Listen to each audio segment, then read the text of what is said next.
Hello, hello, hello, YouTube. Welcome back to another session, conversation, little real talk therapy with your girl, Ebony. Hope you guys have had a good, safe, productive day. Starting out this week, talking about the 5 stages of change in recovery. They can also apply to mental health, personal life, anything that you're going through. And so, of course, we're going to dive right into this thing today. So today's t-shirt says, interrupt yourself and go a new way today. Hashtag note to self. And then a little real talk therapy on there. And, sometimes you got to wake up and realize that what you've been doing, how you've been handling your handles, how you've been living your life, what you've been had going on for you is not working. And in order to make it work, in order to get through these uncharted waters, we've gone over a lot of stuff. So by now you guys know it's time to put the pedal to the metal and go, but this time go a different way. Quit going and doing the same things and behaving the same ways. Tap into you, figure out what you want to do, where you want to go with it, and then pick yourself up and go. I mean, you can't go wrong if you're going where you want to go.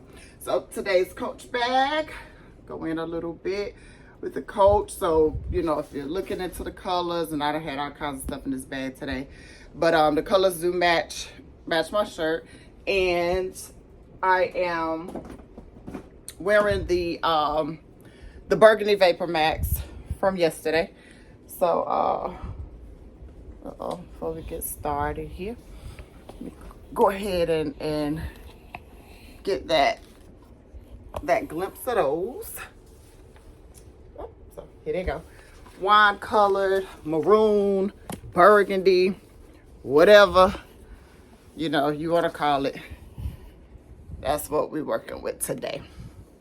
So I want to thank you guys for tapping in to, this next episode as we dive into and continue to talk about these 5 stages of change, and mainly how they work when it comes to recovery. We talked about Prochaska and DeClemente's model that we're using, and y'all see, the lab has just been in complete disarray today. Your girl been working hard today on this good Monday. Let me fix this because that's doing something. I don't know. It's doing a little too much. I can't even find my Coach specs, a little help for today. So we're gonna put on these good old Juicy Couture's. Because like we said, everybody need a little help sometimes, and the older I get, the more I need a little help seeing and being able to see what I'm talking about and see what I'm doing.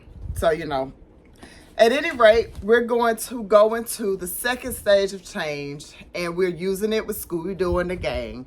And just a little recap, we talked about the 1st stage being pre-contemplation, and we talked about Scooby-Doo and how he related to an individual in recovery from any type of addiction. I'm not going to go through naming them every night, but, every day or what have you, or every time that we're all here. And I say day and night because, the sun is setting a little earlier, and then of course you wake up early and it's still nighttime outside, even though it can be early in the morning. So y'all just kind of bear with me if I refer to a day or night.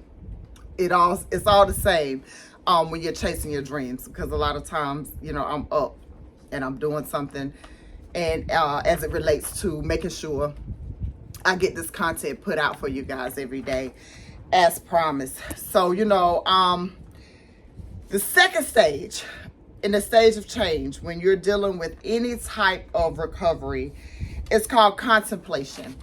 And an easy way to sum up the word contemplation is hesitation. anytime we know we need to do something, but then we find ourselves hesitating in what we need to do, and we end up hesitating or contemplating on our next move because we're afraid of what the outcome is going to be. You know, we've been doing the same thing over and over and over and over. So we kind of know what those results are. We've gotten complacent. We've gotten comfortable with that. You know, I don't have a problem. Everybody else around me has a problem. And in contemplation, it says in this stage, people are intending to start healthier behaviors in the foreseeable future. Like they might say, okay, in the next couple of months, I'm going to quit hanging out, you know, down at this place with these people where I can get this thing that I'm addicted to. People recognize that their behavior may be problematic during this stage, and they become more thoughtful and practical and consider more of the pros and cons of changing the behavior, and they end up putting emphasis on both of those things. You know, the good outweighing the bad. Is there more, you know, to it? What has this addiction really, you know, what has the purpose really served in my life? What has it really done for me? They start weighing their options. And even with this recognition, people may still be a little hesitant. And they use the word ambivalent. And that's just a fancy way to say they're hesitant. They hesitate changing their behavior. You know, because if I stop using this thing, or if I stop chasing this person, or if I stop going to the gambling hall, if I stop pulling up porn and try to have a normal relationship, if I stop drinking, if I stop obsessing over myself, if I stop obsessing over somebody else, if I stop being addicted to, you know, a title or fame or whatever, what is going to happen? You know, I've been chasing this thing all this time, and even though the end result has not been good for me, it's been satisfying to a degree because I felt like that's what I wanted to do, and I chased it, you know, for whatever reason. Remember the thrill, the chase, you know, running after it all. And then I finally get it, and all it does is cause me disruption, heartache, pain, losses, sickness, you know, grief, whatever. But now I'm contemplating, do I need to keep going down this road? You know, and I'm thinking about it. I might need to go to the left instead of going to the right. And as I think about it, I hesitate a little bit. I contemplate a little bit about going to the left because I really don't know what's that way. So when you think about Scooby-Doo in the game, if you haven't guessed it yet, the character off of Scooby-Doo that's in the contemplation stage or exhibits behaviors that exhibit being in contemplation stage of change is none other than your boy Shaggy. You know, and Shaggy's let me see here. Shaggy's actual character's name is Shaggy Rogers, and I'm gonna read to you a couple of Shaggy's characteristics, and I'm gonna talk about what I remember, you know, of your boy Shaggy. And so the creator just says that Shaggy has kind of a demeanor like a stoner dude. You know, you think about that van, the mystery van, and it has a little psychedelic feel to it, the little hippie style to it. And Shaggy's laid back. He's got the bell bottoms on, his little t-shirt, hair, you know, bushy top or what have you. Shaggy's just cool in the gang. It's whatever. He's with whatever. He's super funny. He's actually very clever. He surprisingly will go along and show a little bit more bravery than Scooby.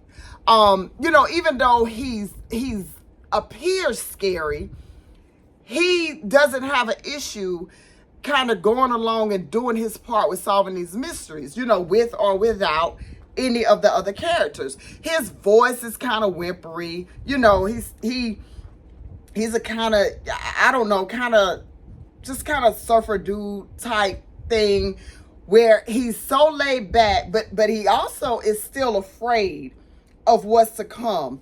He's carefree. He cares a lot about Scooby. And so, you know, even though he's afraid to go along and try to solve this mystery, because he really doesn't want to deal with these ghosts or the different things that they're trying to solve or find out what's going on. He really doesn't want to chase the danger, but he feels a sense of responsibility for making sure his friend who's in the pre-contemplation stage, I kind of need to set an example for this guy. And I know that we need to go and solve this thing because we're part of this group of people that's trying to reach a common goal. We're all trying to solve a mystery. When you're in a substance abuse treatment, everybody in your group is trying to reach sobriety one way or the other, and everybody is different, but the common goal is the same. And so Shaggy feels a sense of responsibility to kind of hold up his part of the bargain, but he'd rather stop at a point that feels comfortable for him. If he could hide the entire episode or the entire 30 minutes that the cartoon is on, about 20 minutes because of commercials or what have you, but if he could hide and just kind of be at that standstill of, do I go forward and really, really help solve this mystery, or can I just kind of stay back and see what the rest of them are going to get into and see if it's worth going ahead? That's contemplation.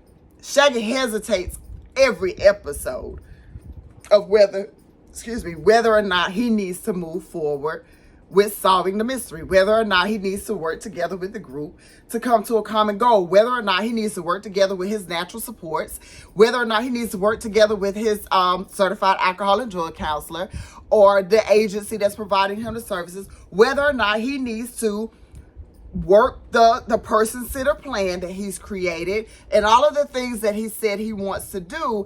And there's always a time span. You hear of making SMART goals, where the acronym for SMART, the R is realistic. Are these reasonable goals? Is he going to be able to attain them in 3 to 6 months?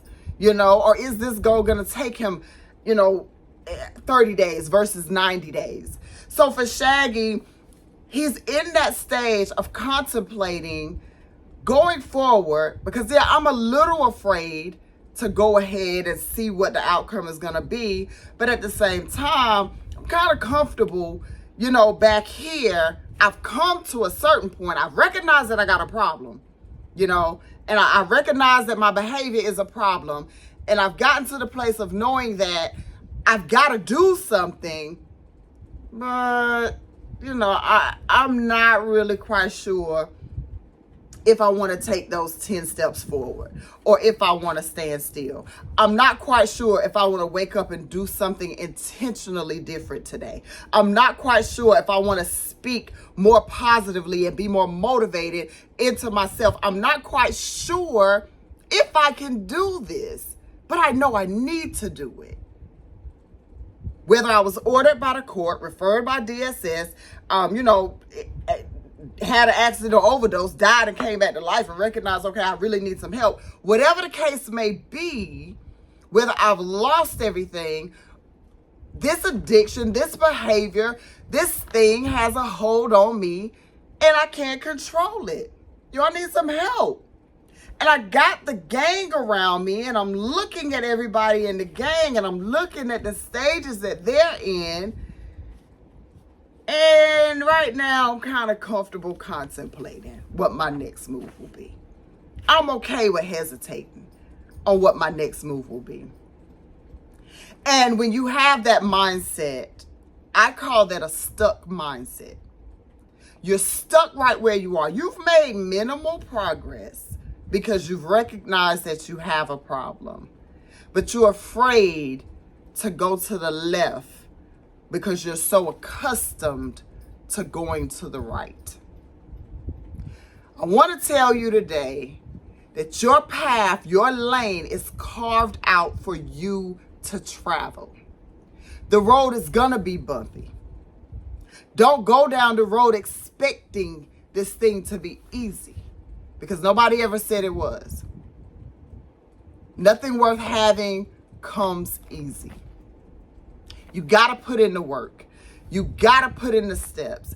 And you got to be willing to take the chance on yourself to see what really lies ahead when you change your behaviors.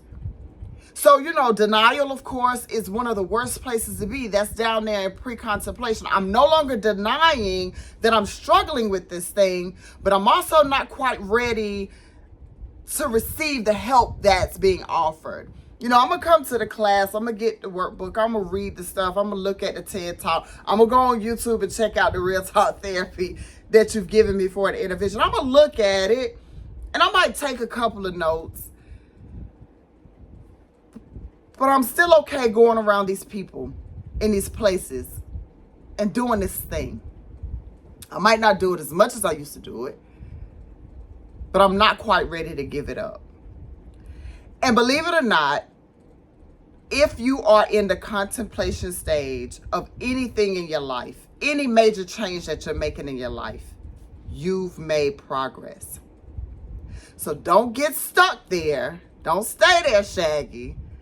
I want you to set a better example for Scooby, because remember, he's still back there in pre-contemplation. He's watching you. And he's going to see what it is that you're going to do. And so what I want you to do is come back tomorrow so we can go over the third stage of change, and we can look at the third character in Scooby-Doo and the gang and see which one exhibits that third stage of change. We have 3 characters left now. Remember, we got Fred, Velma, and Daphne to help us look at the last 3 stages of change.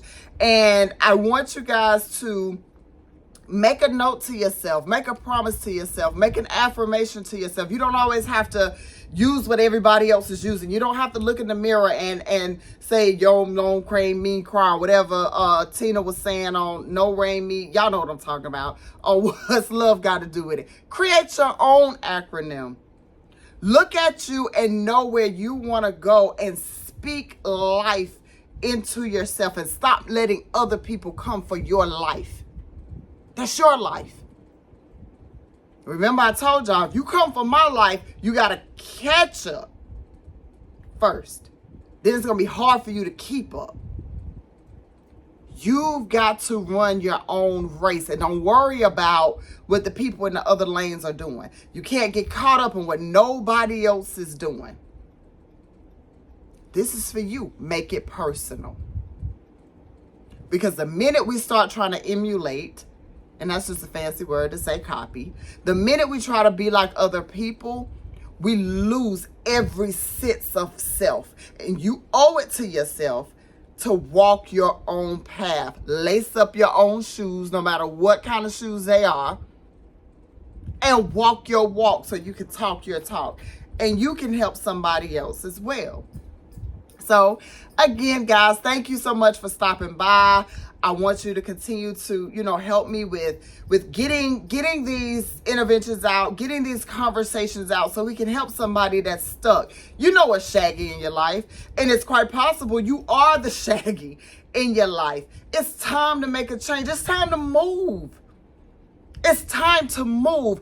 And when I say it's time to move, I don't mean physical move. Sometimes mentally you got to go over the map in your head and figure out what steps you're going to take first. But do what works and what's comfortable for you. And if you're still back there with Scooby-Doo in pre-contemplation, it's okay too. Because something got you to the point of recognizing that you need help. And nothing for nobody happens overnight.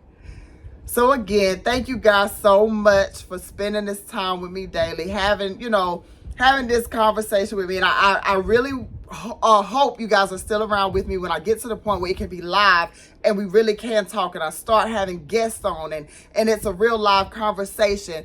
But for right now, I really thank you for coming by, getting these jewels, using them in whatever capacity you need to use them in. And knowing that this is some work that you're doing for you. And if you're doing it for you, you know what you need, you know where you want to go, and you know how you want to start getting through these uncharted waters. I'm just here to help you.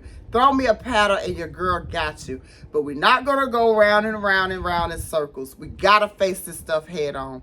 And that's what therapy, mental health treatment, whatever you want to call it, conversation, those are what those things are about.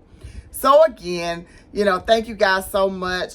I would appreciate it if you would subscribe, like, share, comment, tell me what you think, tell me, some things you want to talk about, some different things you want to get into, so that I can start preparing and jump into them, and we can dialogue about those things. So until then, please join me tomorrow for another episode of Real Talk Therapy, and take care of you.